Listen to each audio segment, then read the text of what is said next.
When night falls over Katipunan Avenue and the hum of traffic fades into silence, there is a different kind of energy that awakens within the walls of Ateneo de Manila University. Ang mga ilaw ng mga street lamps ay tumatama sa mataas na puno at sa mga lumang gusali, casting shadows na parang may sariling buhay. For over a century and a half, this institution has stood witness to countless stories, but not all of them are written in textbooks or carved into trophies. Some stories linger in the air, whispered from one batch to another, carried through generations of students who have felt something they cannot quite explain. Tonight, we walk through the quiet corridors and dimly lit pathways of this storied campus, tracing the footsteps of those who may have never truly left.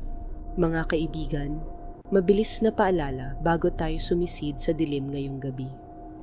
Ang episode na ito, katulad ng lahat sa Radyo Anino, ay heavily researched batay sa documented accounts, news articles, online sources, Reddit threads, interviews, at totoong anecdotes mula sa mga nakaranas. Pero may pinagsamang fictional horror at what-if scenarios para sa immersive kwento. Ito ay entertainment lamang, hindi lahat verified facts at walang claim na 100% totoo. Like at subscribe, i-hit ang bell icon para di maiwan, share sa friends o social media. Baka may bumubulong din sa kanila. Listener discretion is advised. Ngayon, let's dive deeper into the shadows.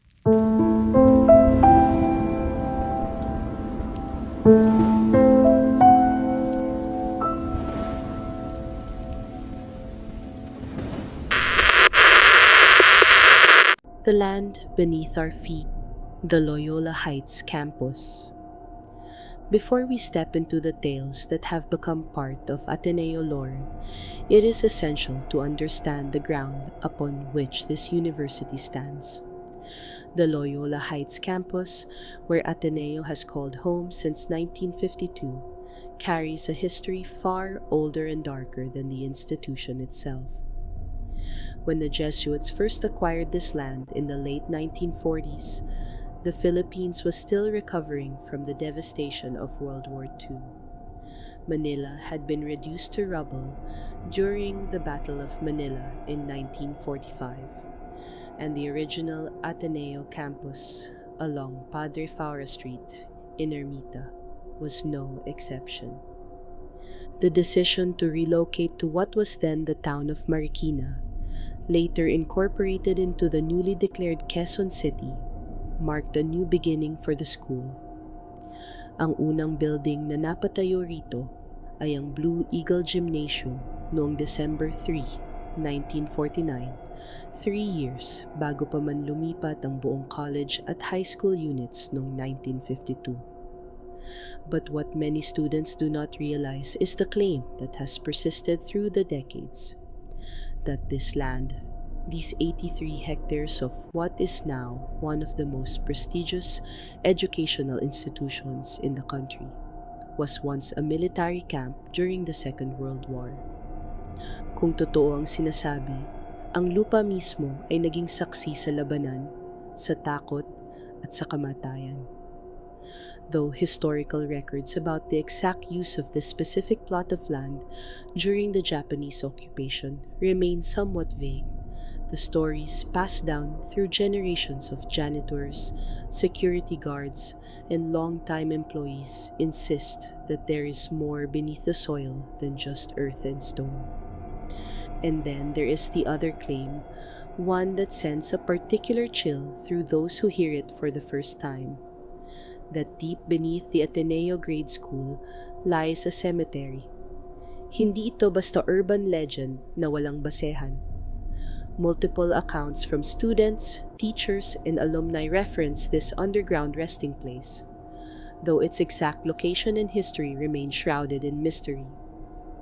Whether it is a pre-war cemetery, a burial ground from the Spanish era, or something else entirely, no one can say for certain. What is clear is that the grade school, the area closest to this alleged cemetery, has been the site of some of the most persistent and unsettling paranormal encounters on campus.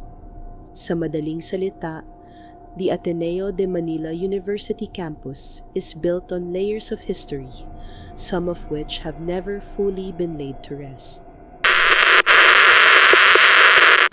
The child who never left Ateneo Grade School. There's a particular hallway in the Ateneo Grade School that teachers avoid walking through alone after dark. It is not a place marked by any plaque or memorial, and to a casual observer during the day, it looks no different from any other corridor, lined with classrooms and bulletin boards filled with children's artwork. But at night, when the last of the students have been picked up and the janitorial staff begins their rounds, this hallway transforms into something else entirely. Mga guro who have worked at the grade school for years tell the story of a boy in an Ateneo uniform who appears late at night. He is young, probably around grade 6, wearing the crisp white polo and dark pants that all students wear. But there is something off about him. His face, though youthful, carries a sadness that does not belong to a child. His eyes, when they catch the light, seem to look through you rather than at you. One teacher, Mr. Celorio, shared this encounter with his advisees many years ago, and the story has since become part of grade school lore. He had stayed late one evening to finish grading papers when he heard the faint sound of crying coming from one of the classrooms. Ang iyak ay parang ng batang nahihirapan, a soft, muffled sobbing that seemed to echo down the empty hallway. Concerned that a student might have been accidentally left behind, he stood up from his desk and followed the sound. The classroom door was slightly ajar, and through the gap, he could see the shadow of a small figure standing near the back wall. Mr. Celorio pushed the door open, calling out gently, asking if the child was okay. But as he stepped inside, the figure turned, and what he saw made him freeze. Ang mukha ng bata ay malinaw, too clear as if illuminated by a light that did not exist in the room. The boy looked at him, tears streaming down his face, and opened his mouth as if to speak. But no sound came out. Instead, the air in the room grew cold, so cold that Mr. Celorio could see his own breath. At saka biglang nawala ang bata. Not fading away slowly, not walking out the door, but simply gone, as if he had never been there at all. Mr. Celorio left that classroom and never spoke of it again to anyone outside his closest colleagues, but his students eventually coaxed the story out of him.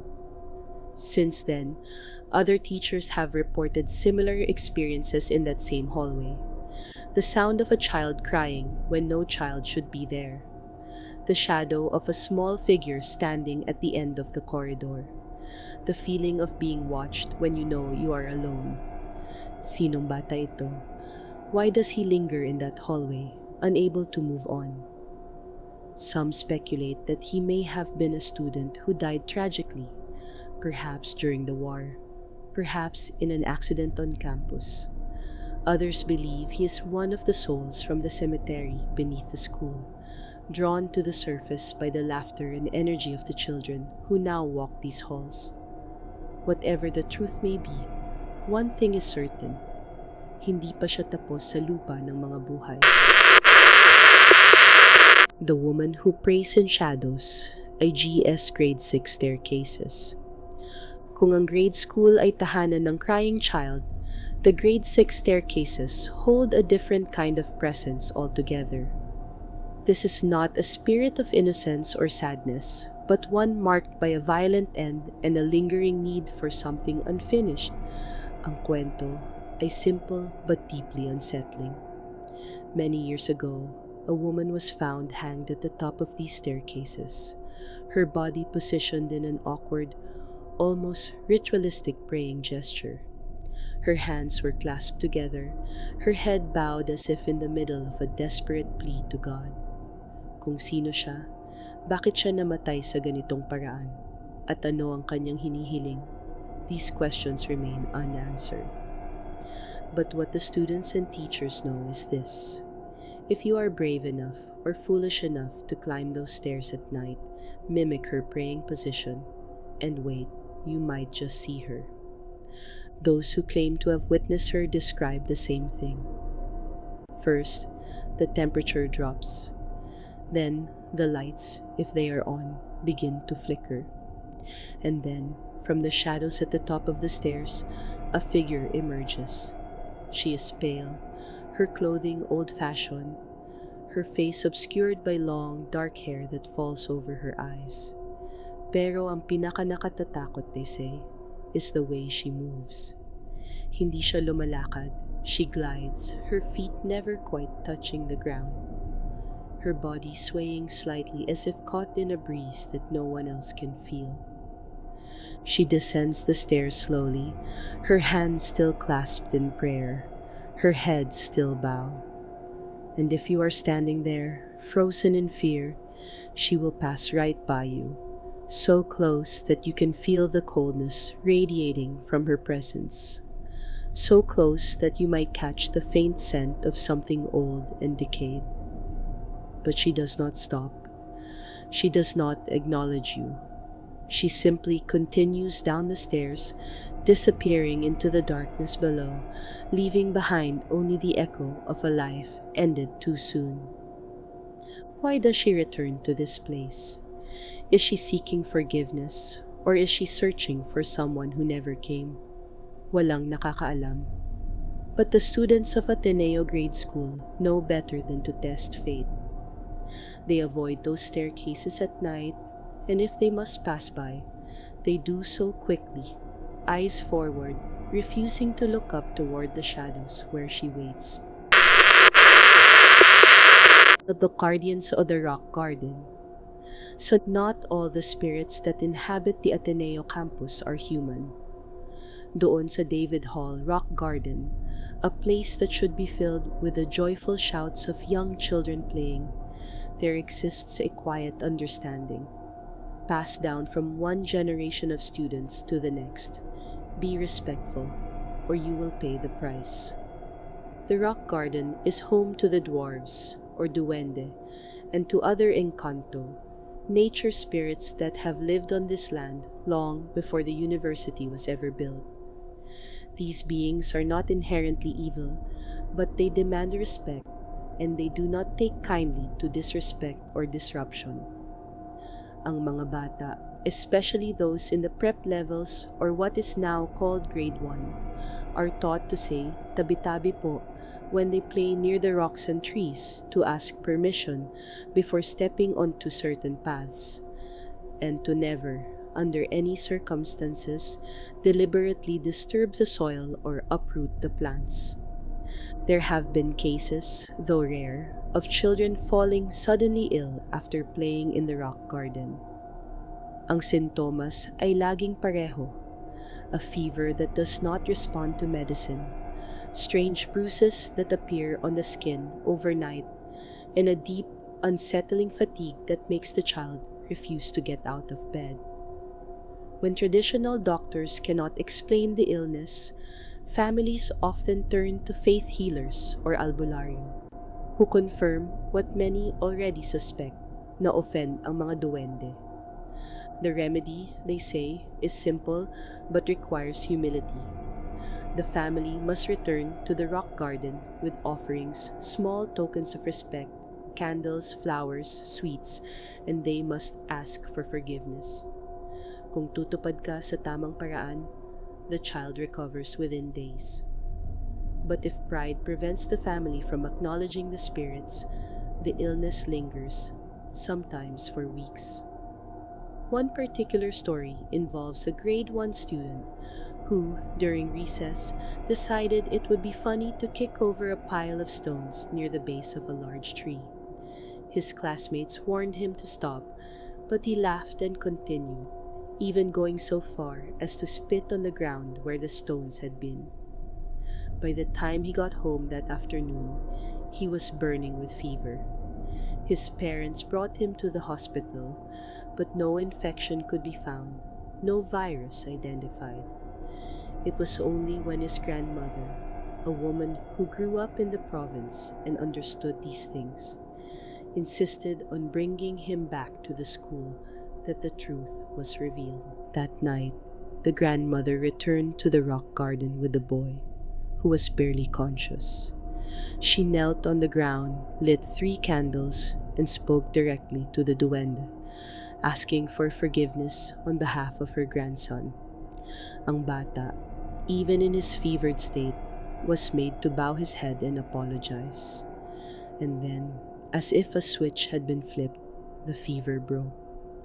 By the next morning, he was himself again. The spirits of the rock garden are not cruel, but they are ancient, and they remember when this land was theirs alone. To walk through their domain is a privilege, not a right, and those who forget this lesson do so at their own peril. Is the statue that watches, Rizal's ghost. Elsewhere in the grade school, near the chapel and along one of the quieter pathways, stands a statue of Jose Rizal, the national hero and one of Ateneo's most distinguished alumni. He is depicted sitting on a bench, a book open in his hands, his posture relaxed, as if inviting any passerby to sit beside him and share in the pursuit of knowledge. During the day, it is a place where students and teachers pause to take photos, to reflect, to remember the legacy of a man who changed the course of Philippine history. But at night, the janitors tell a different story. Those who work the night shift, cleaning the classrooms and sweeping the walkways, have long known to give that statue a wide berth after dark. They claim that if you look at it too long, you will see it move. Hindi malakas, hindi obvious, but just enough. The turn of a head, the slow closing of the book, the subtle shift of weight as if he is preparing to stand. One janitor, a man who had worked at Ateneo for over 20 years, admitted that he once made the mistake of walking too close to the statue just after midnight. He was pushing his cleaning cart, not thinking much of anything, when he felt the distinct sensation of being watched. He stopped and turned, and there, illuminated by the pale glow of the pathway lights, was the statue. But Rizal's face, which should have been cast in bronze, seemed too lifelike. His eyes, which should have been fixed and lifeless, appeared to follow the janitor's movements. Natakot siya, and he hurried past, refusing to look back. But he swears, to this day, that he heard the faint sound of footsteps behind him, the soft tap of shoes on stone, following him all the way to the storage shed where he kept his equipment. When he finally dared to glance over his shoulder, there was nothing there. Pero ang pakiramdam ng presensya, the undeniable feeling that he was not alone, remained with him for the rest of the night. Is it truly the spirit of Jose Rizal, returned to the place where his journey began, still watching over the students who walked the same halls he once walked? Or is it something else, something that has taken on his form to guard this sacred space? Walang makapagsabi, but the janitors continue to tell new hires the same advice. If you see the statue at night, do not stop, do not stare, and above all, do not turn your back on it until you are far, far away. The Portal in David Hall. Further into the grade school, in the David Hall building, there exists a mural that has become the subject of one of the most bizarre and persistent legends on campus. It is a painting of Michael Jackson, the king of pop, rendered in bright colors and bold strokes. During the day, it is a quirky piece of art, a relic from a time when the world mourned the loss of an icon. But at night, During the annual class night events, when students camp out on campus, that mural is said to become something far more sinister. The story goes like this. If you touch the mural at exactly midnight during class night, you will be transported to another dimension. Hindi ito biro. Hindi ito exaggeration. Students who have attended class night over the decades have passed down warnings about that painting, urging their batchmates to stay far away from David Hall after dark. Pero syempre, there are always those who do not believe, those who think it is just a silly superstition meant to scare the younger kids. And so, every few years, someone decides to test it. They gather their courage, walk up to the mural just before midnight, and place their hand on Michael Jackson's face. At first, nothing happens. They laugh, relieved, ready to brag to their friends that the legend is nonsense. But then the air around them changes. It becomes thick, heavy, as if the oxygen has been sucked out of the room. The lights flicker, or worse, they go out completely. And in the darkness, they feel it, the sensation of falling, of being pulled into something they cannot see, cannot understand. Some say they hear music, faint and distorted, Michael Jackson's voice echoing from somewhere far away. Others claim they see flashes of light, strange shapes moving at the edges of their vision. And then, just as suddenly as it began, it stops. The lights come back on, the air returns to normal, but the person who touched the mural is never quite the same. They are disoriented, pale, their hands trembling. They refuse to talk about what they saw or felt, only insisting that they will never go near that painting again. Is there truly a portal hidden within that mural, a doorway to a place beyond our understanding? Or is it the power of suggestion, the collective fear of generations of students manifesting as something real? The truth, as with so many things at Ateneo, remains elusive. But the legend endures, and the mural continues to hang on the wall, waiting for the next person foolish enough to test it. The Tragic Lovers of the Mango Tree. As we move from the grade school to the high school, the stories shift from the innocent and the eerie to the tragic and the heartbreaking.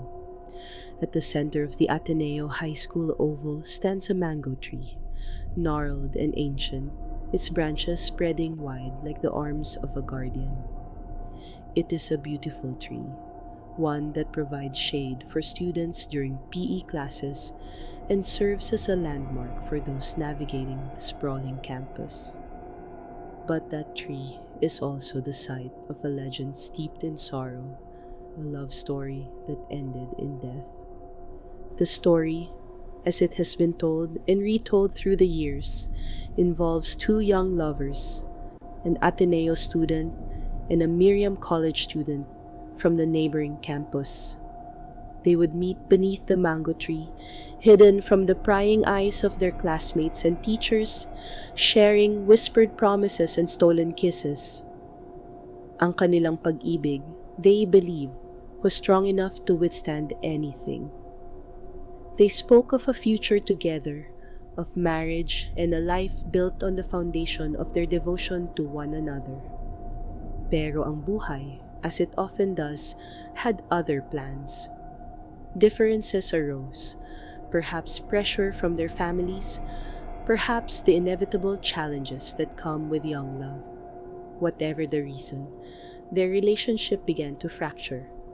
Arguments replaced sweet words, doubt crept into the spaces where certainty once lived. And then, one day, it ended. She told him it was over, that they could not be together. Devastated, heartbroken beyond measure, the boy could not accept it. He returned to the mango tree, the place where they had shared so many beautiful moments, and he made a terrible decision. He took his own life, hanging himself from one of the thick branches, believing that in death he might find the peace that had been stolen from him in life. When the girl learned of what he had done, she was consumed by guilt and grief. Unable to bear the weight of his death, she too returned to the tree and followed him into the darkness. Since then, the mango tree has been marked by an unmistakable aura of sadness. Students who walk past it late at night report hearing the sound of crying, soft and distant, carried on the wind. Others claim to have seen two shadowy figures standing beneath the branches, holding hands, their forms flickering in and out of existence like a memory that refuses to fade. Ang pinakamaliwanag na warning, however, comes from those who have felt compelled to sit beneath the tree alone at night. They describe an overwhelming sense of despair, a crushing weight on their chest, as if all the sorrow in the world has settled onto their shoulders. Some have even reported hearing whispered voices, a boy and a girl speaking words they cannot quite make out. Words that seem to loop endlessly, a conversation trapped in time. The tree stands as a reminder, not just of the fragility of young love, but of the permanence of choices made in moments of despair. It is a place of beauty and tragedy, where the past refuses to let go, and where two souls remain bound together, unable to move on. The portal at Covered Court 4. Also within the high school area, nestled among the covered courts where students play basketball and practice for intramurals, is Covered Court 4. To the untrained eye, it looks no different from the others. But those who have been at Ateneo long enough know the truth. Court 4 is not just a place for sports. Ito ay isang portal, a gateway for something beyond the physical world. Ang sabi nila, if you stand at the exact center of Court 4 at the right time, you can feel it. A shift in the air, a subtle vibration beneath your feet. The sense that the boundary between this world and the next has grown thin. So thin that with just a little push, you might slip through. Students who have played basketball there late in the evening have reported strange occurrences. Balls that roll on their own, moving in directions that defy physics. Shadows that dart across the court when no one is there to cast them. And most unsettling of all, the feeling of being watched, of invisible eyes tracking your every move, waiting for you to make a mistake, to step into the wrong place at the wrong time. One group of students, during their junior year, decided to test the legend. They stayed on campus late one night, long after the rest of the school had emptied, and made their way to Court 4. They stood in a circle at the center of the court, holding hands, daring whatever was there to show itself. At first, nothing happened. They laughed nervously, ready to call the whole thing a bust. But then, one of them noticed that the air had grown cold. Not the pleasant coolness of an evening breeze, but a biting, unnatural cold that seemed to seep into their bones. They tried to move, to break the circle, but their feet felt heavy, as if something was holding them in place. And then they saw it. At the edge of the court, where the light from the lamppost barely reached, a figure stood. Mataas, malaki, its form shifting and indistinct, as if it was made of smoke or shadow. It did not move toward them, did not make a sound, but its presence was undeniable. They stood there, frozen, unable to look away, until one of them finally found the courage to scream. The scream broke whatever spell had held them, and they ran. They did not stop until they reached the gate, where the security guard, startled by their panic, demanded to know what had happened. But they could not explain it, could not find the words to describe what they had seen.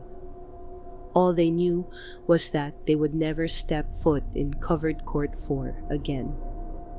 Whether the portal is a doorway for spirits, a thin spot in the fabric of reality, or simply the result of overactive imaginations fueled by years of legend, no one can say.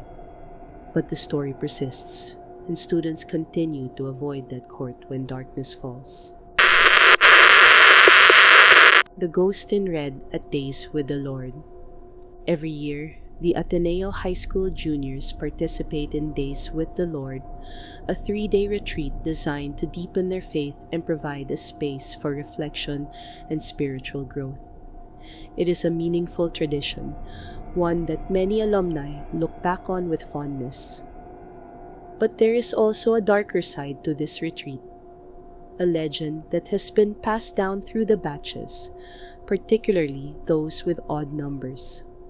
Ang sabi nila, in every odd-numbered batch, during the Days with the Lord retreat, a ghost appears. He is dressed in red silk, his garments flowing like liquid fire, and his face is twisted with anger. No one knows who he is or why he appears only to certain batches, but those who have seen him are left shaken. One member of batch 231 shared his experience years after graduating. He and his classmates were in the chapel, deep in prayer, when the temperature in the room suddenly dropped. He opened his eyes and glanced around, wondering if someone had turned on the air conditioning. But what he saw made his breath catch in his throat. At the back of the chapel, standing near the entrance, was a figure in red. Ang damit niya ay maliwanag, almost glowing in the dim light, and his eyes, dark and piercing, were fixed on the students. His expression was one of rage, as if he was furious at being disturbed, furious at their presence in this sacred space. The student wanted to scream, wanted to alert his classmates, but he found that he could not move, could not speak. He could only stare as the figure slowly turned and walked through the chapel door, not opening it, but passing through it as if it were nothing more than mist. The moment the figure disappeared, the warmth returned to the room, and the student gasped, finally able to breathe again. When he told his classmates what he had seen, some believed him. Others dismissed it as a trick of the light or the result of too much fasting and too little sleep. But then, as the years went on, other batches with odd numbers reported similar encounters. Always a figure in red, always in the chapel, always angry. Sino ang lalaking ito? Why does he appear only to odd-numbered batches? Some believe he was a student who died tragically, his spirit unable to find peace. Others think he is a guardian of some sort, testing the faith of those who come to the retreat. Whatever the truth, the legend has become a rite of passage for odd-numbered batches, a story they carry with them long after they leave Ateneo. The Japanese soldiers who never left. The Second World War left scars on the Philippines that have never fully healed, and the Ateneo campus is no exception. Though the current campus in Loyola Heights was not yet built during the war, the land itself bears the weight of that dark period in history. And nowhere is this more evident than in the reports of Japanese soldiers seen walking through the classrooms and hallways of the high school, their ghostly forms passing through walls as if the buildings themselves do not exist. These sightings are not frequent, but they are consistent.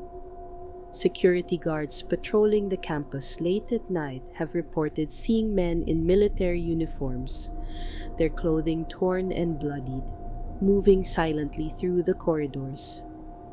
Students who have stayed late for projects or performances have caught glimpses of figures standing at the edges of their vision, only to vanish when they turn to look directly at them.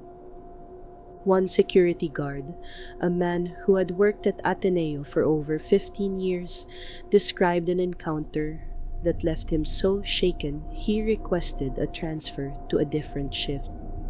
He was making his rounds through the high school building just after midnight when he heard the sound of boots on the floor above him. Heavy, rhythmic, the unmistakable sound of soldiers marching in formation. He stopped, his flashlight trained on the stairwell, and called out, asking if anyone was there. The marching stopped. Ang tahimik ay naging sobrang tahimik, the kind of silence that presses against your ears and makes your heart race. And then, slowly, he heard it again. The boots. But this time, they were descending the stairs. He watched frozen as the shadows on the wall shifted, taking the shape of men, 5 or 6 of them, moving in perfect unison. They reached the bottom of the stairs and turned, walking directly toward him. He could see them now, not fully solid but not entirely transparent either, their faces pale and expressionless, their eyes vacant. Tumakbo siya. He did not look back, did not stop until he reached the security office, where he sat, breathing heavily, trying to convince himself that what he had seen was not real. But he knew the truth. Ang mga sundalo, those men who had fought and died on this land or nearby during the war, had never truly left. They remained, bound to the place of their suffering, replaying their final moments over and over again. The dorm room jogger. Crossing over to the college area, the stories take on a different character. The Curvini Dormitory, a residence hall that has housed generations of Ateneo students, is the site of one of the most famous campus legends, the jogger who appears on the second floor. Ang kwento, as it is told, involves a dormer who was working on a paper late one night. His room was on the second floor, and he had his desk positioned near the window, which overlooked one of the pathways that joggers often use. He was deep in concentration, typing away, when a figure passed by his window. It was a jogger, moving at a steady pace, dressed in typical running gear. The dormer thought nothing of it at first. Maraming Ateneans na mahilig mag-jogging at night to avoid the heat of the day. But then he paused. Something about what he had just seen did not make sense. He looked at his window again, and realization hit him like a punch to the gut. He was on the second floor. Walang pathway doon. There was no way a jogger should have been able to pass by his window unless they were floating. Kinilabutan siya, and he immediately stood up, moving away from the window. He wanted to convince himself that he had been mistaken, that fatigue had played tricks on his mind. But when he asked his dormmates the next morning if any of them had been jogging the night before, they all said no. And when he described where his room was located and what he had seen, their faces went pale. They told him the story, the legend that had been passed down through years of dorm residence. The jogger was a spirit, they said, someone who had loved running the pathways of Ateneo so much that even in death, they continued their nightly routine. No one knew who he had been in life, pero ang presensya niya, his dedication to his exercise even beyond the grave, had become part of Cervini lore. Since then, other dormers have reported seeing the jogger, always at night, always on the second floor, always moving at the same steady pace, as if he is on a track that only he can see. Nahing crying fetus of Gonzaga Hall. Before the science education complex was built, Gonzaga Hall served as the home of the biology department.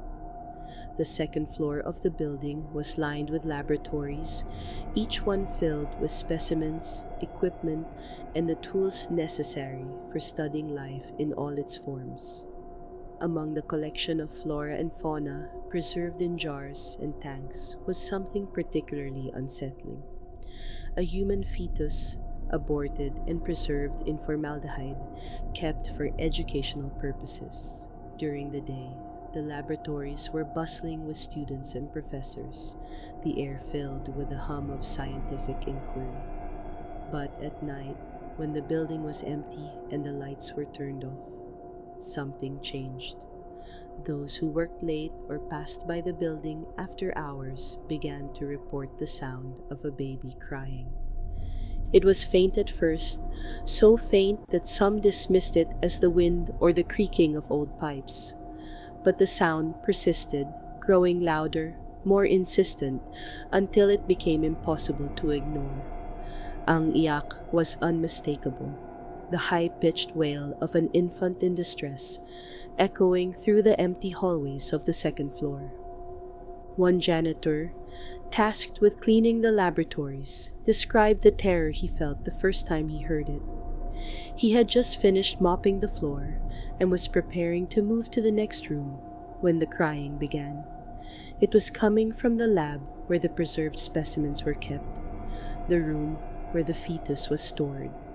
He stood outside the door, his hand on the knob, debating whether to go inside. The crying grew louder, more desperate, and he felt a pang of guilt, as if by not entering, he was abandoning a child in need. But fear won out, and he turned and left, vowing never to clean that particular lab at night again. Over time, the story spread, and students began to avoid Gonzaga Hall after dark. Some said that the spirit of the aborted fetus, trapped in its glass prison, was crying out for the life it never had the chance to live. Others believed it was a warning, a reminder of the fragility of life and the ethical weight of the work being done in those laboratories. Eventually, the biology department moved to the new science education complex, and Gonzaga Hall was repurposed. But those who remember the old days still speak of the crying baby, and some claim that on quiet nights, if you stand outside the building and listen carefully, you can still hear it. The loop in the stairwell. Also in Gonzaga Hall, there is another story, one that is perhaps less tragic but no less unsettling. It involves a student who, late one night, found himself trapped in a loop, unable to escape the building's stairwell. He had stayed late to finish a lab report and was finally ready to leave. He gathered his things, locked the lab door behind him, and headed for the stairs. He descended one flight, expecting to reach the ground floor, but instead found himself back on the same level. Confused, he tried again, this time paying closer attention to his surroundings. But no matter how many steps he took, he always ended up back where he started. Panic began to set in. He checked his phone, but there was no signal. He called out, hoping someone might hear him, but the building was empty. He was alone, trapped in a stairwell that refused to let him leave. He tried going up instead of down, thinking maybe the building's layout was playing tricks on him. But the result was the same. Every time he climbed or descended, he ended up on the same floor, as if the building itself was folding in on him, creating an impossible loop. It was only when a friend, worried about him, came looking for him that the spell was broken. The friend called out his name, and the student, hearing a familiar voice, felt the disorientation lift. He descended the stairs one more time, and this time he reached the ground floor without issue. What caused the loop? Was it a trick of exhaustion, his mind playing cruel games after hours of work? Or was it something more, a manifestation of the building's history, its connection to the strange and the unexplained? The student could not say. All he knew was that he never stayed late in Gonzaga Hall again. The White Lady of Bellarmine. Bellarmine Hall, one of the oldest buildings on the Ateneo campus, is perhaps the most consistently haunted location in the entire university. Built in the 1950s, it stands as a testament to the early days of the Loyola Heights campus, a time when the school was still finding its identity in its new home. But Bellarmine is not just a relic of history. It is also a place where the boundary between the living and the dead seems perilously thin. The most famous story associated with Bellarmine is that of the White Lady, a ghostly figure who appears on the third floor, waving from the ninth room. The legend is simple. If you pass by Bellarmine at night and happen to glance up at the building, you might see her standing at one of the windows, her hand raised in a slow, deliberate wave. Ang dapat mong gawin, they say, is wave back. Because if you do not, she will appear right in front of you. This is not an idle threat. Maraming estudyante at faculty members have reported encounters with the White Lady, and their descriptions are remarkably consistent. She is tall, her clothing old-fashioned, her face pale and expressionless. When she appears in front of you, she does not speak. She simply stands there, staring, her presence overwhelming, suffocating. And then, as quickly as she appeared, she is gone. One student, jogging along the pathway near Bellarmine late one evening, made the mistake of looking up and seeing her. She was there, at the window, her hand raised. He hesitated, unsure if what he was seeing was real, and in that moment of hesitation, he failed to wave back. Wala pang 10 segundo, he felt a rush of cold air behind him, and when he turned, she was there, standing on the pathway. So close he could have reached out and touched her. He ran. Tumakbo siya ng mabilis, his heart pounding, his breath coming in ragged gasps, and he did not stop until he reached the dorms. He told his friends what had happened, and they shared the solution they had heard from older students. If you ever encounter the White Lady, if she appears in front of you and you feel paralyzed by fear, reverse your shirt. Wear it inside out. It is an old folk remedy, one that is said to confuse spirits and break their hold over you. Whether this remedy truly works or whether it is simply a psychological trick to give people the courage to act, no one knows. But the legend of the White Lady endures, and students continue to wave at the third floor of Bellarmine just to be safe. The girl trapped in the stairwell. Bellarmine Hall is also home to another, equally disturbing story. That of a girl who became trapped in a building's stairwell, unable to escape no matter how many floors she climbed or descended. This story, which has been shared on the ADMU Freedom Wall and in various online forums, describes a nightmarish experience that sounds like something out of a horror film. The girl, whose identity has never been confirmed, was attending an event at Bellarmine and needed to use the restroom. She left her friends and headed for the stairs, intending to go down to the ground floor. But when she reached what should have been the ground floor, she found herself on the third floor instead. Confused, she tried again, counting the flights of stairs carefully this time. But no matter how many steps she took, she always ended up on the third floor. And then she noticed something that made her blood run cold. On each floor, there was a painting of a religious figure, a portrait of a saint or the Virgin Mary. But as she moved through the building, the paintings changed. They became distorted, twisted, the faces in them warped into expressions of agony and despair. It was as if the building itself was transforming, reflecting back the terror she felt. She tried the doors on each floor, hoping to find a way out, but they were all locked. She pounded on them, screaming for help, but no one came. She was alone, trapped in a stairwell that had become a prison. In some versions of the story, she eventually escaped, found by friends who came looking for her. In other version, she did not escape until morning, when the building returned to normal and the spell was broken. And in the darkest version of the tale, she never escaped at all, her spirit now joining the others that haunt Bellarmine, doomed to wander the stairwell for eternity. Whatever the truth, the story serves as a warning. Bellarmine Hall is not a place to be taken lightly.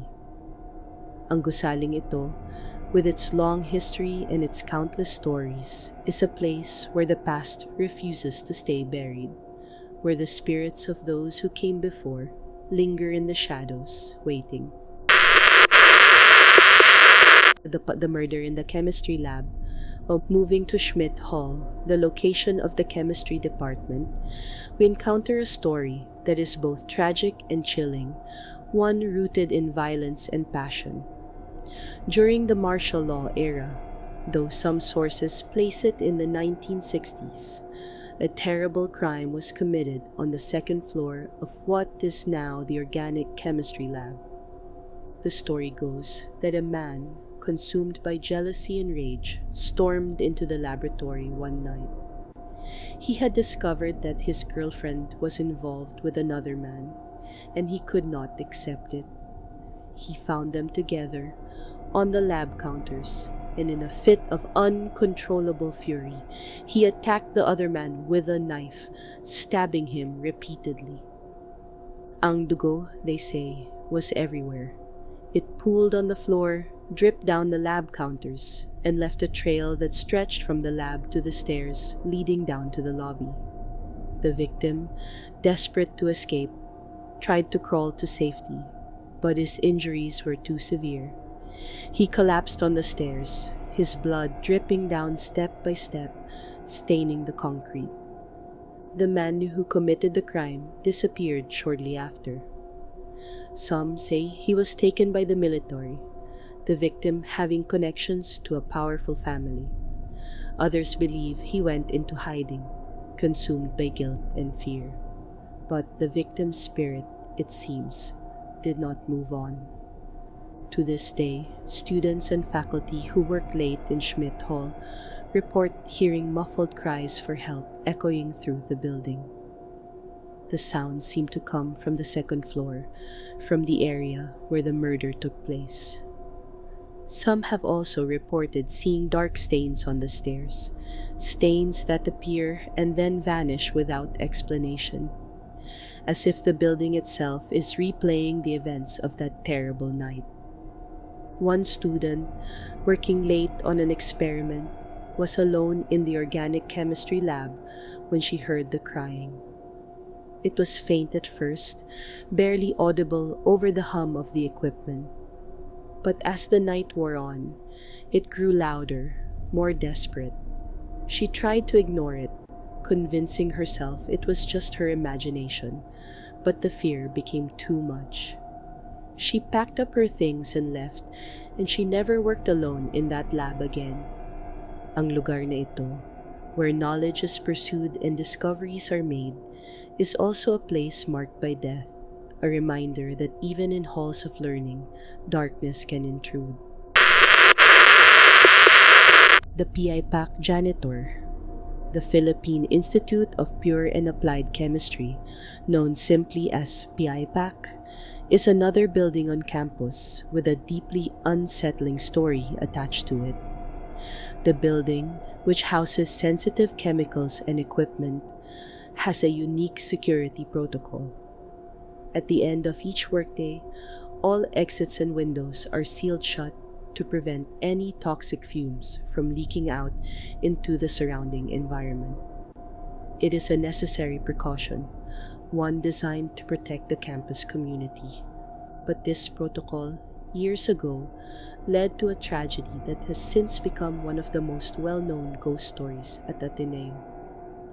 Ang kwento, as it has been passed down, involves a janitor who was working late one evening, cleaning the laboratories after the day's experiments had concluded. He was diligent, thorough, taking his time to ensure everything was in order. But he lost track of time, and by the time he finished, the building had already been sealed for the night. He tried the doors, but they were locked from the outside. He tried the windows, but they were sealed tight. He pounded on the walls, shouted for help, but the building was located in a part of campus that was relatively isolated, and no one heard him. As the night wore on, the air inside the building grew thin. The chemicals, even in their sealed containers, produced fumes that slowly filled the space.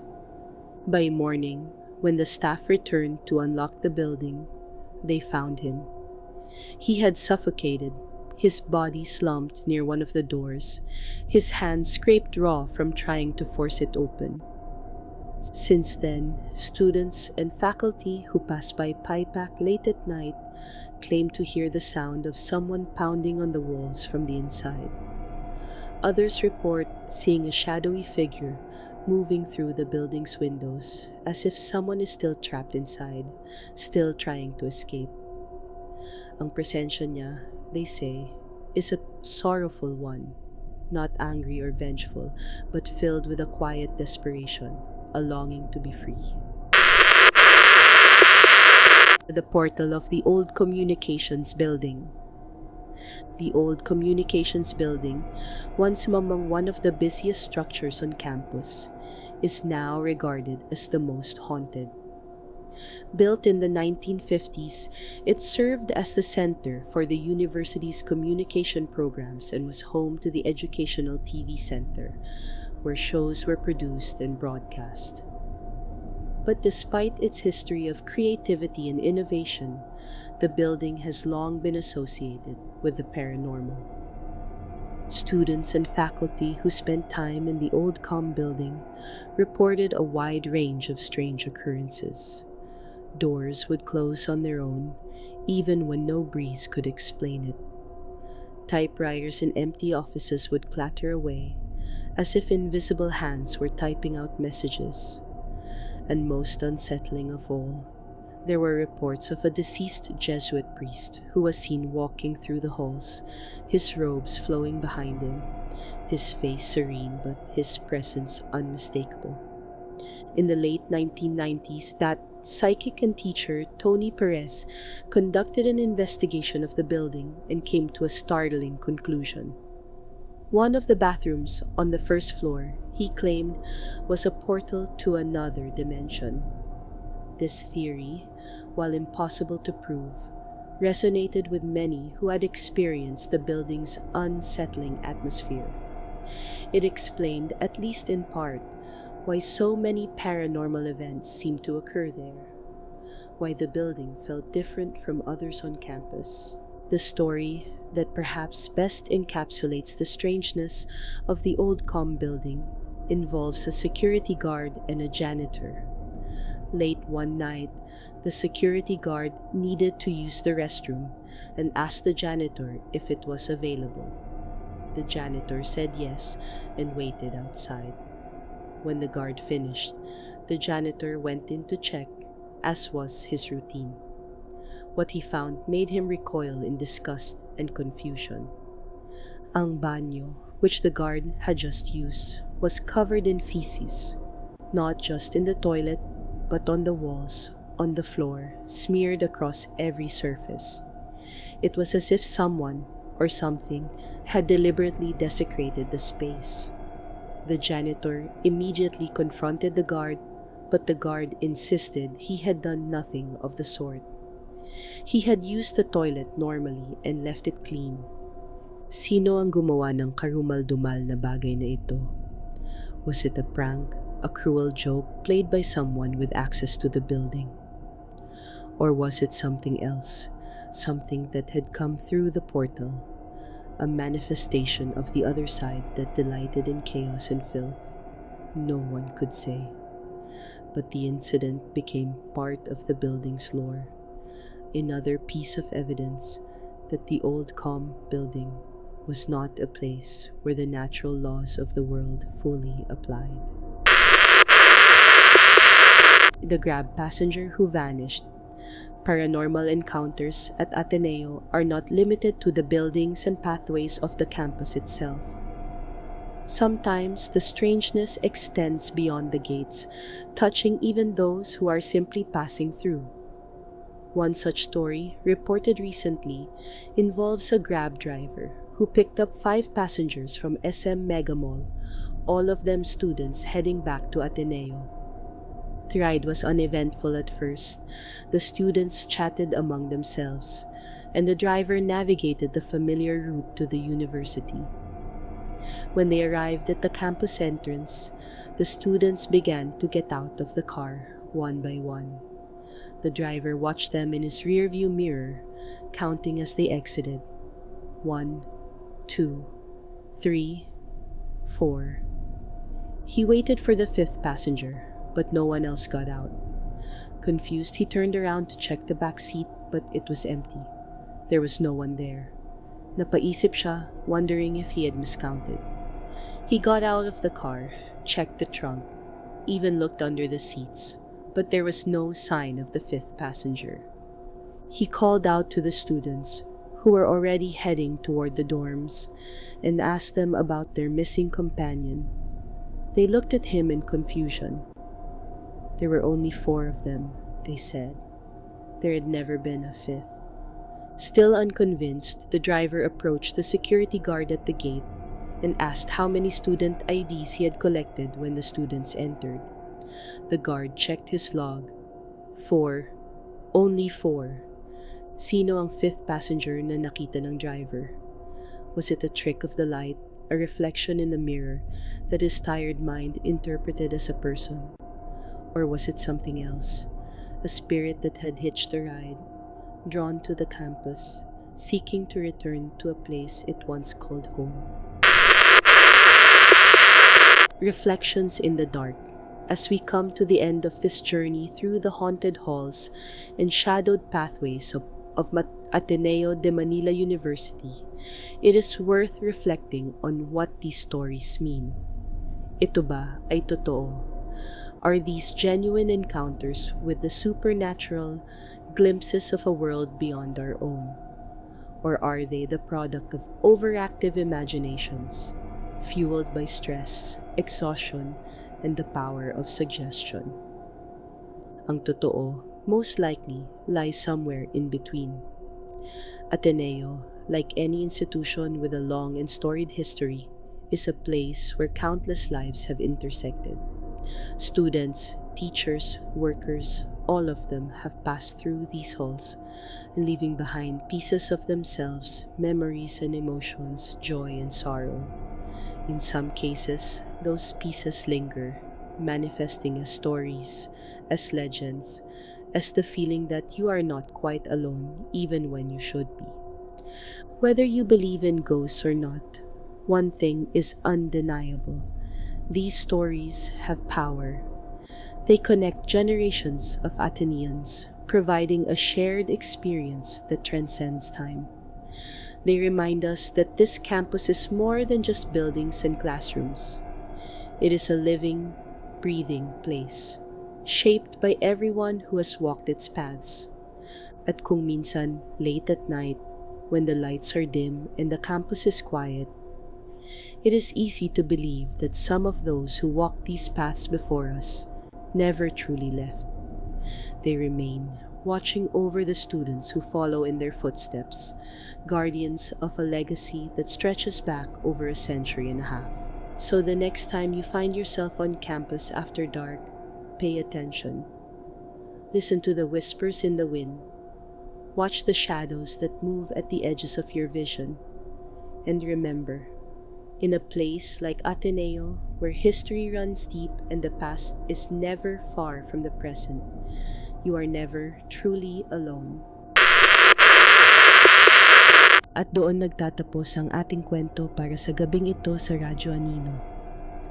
Salamat sa pakikinig mga kaibigan.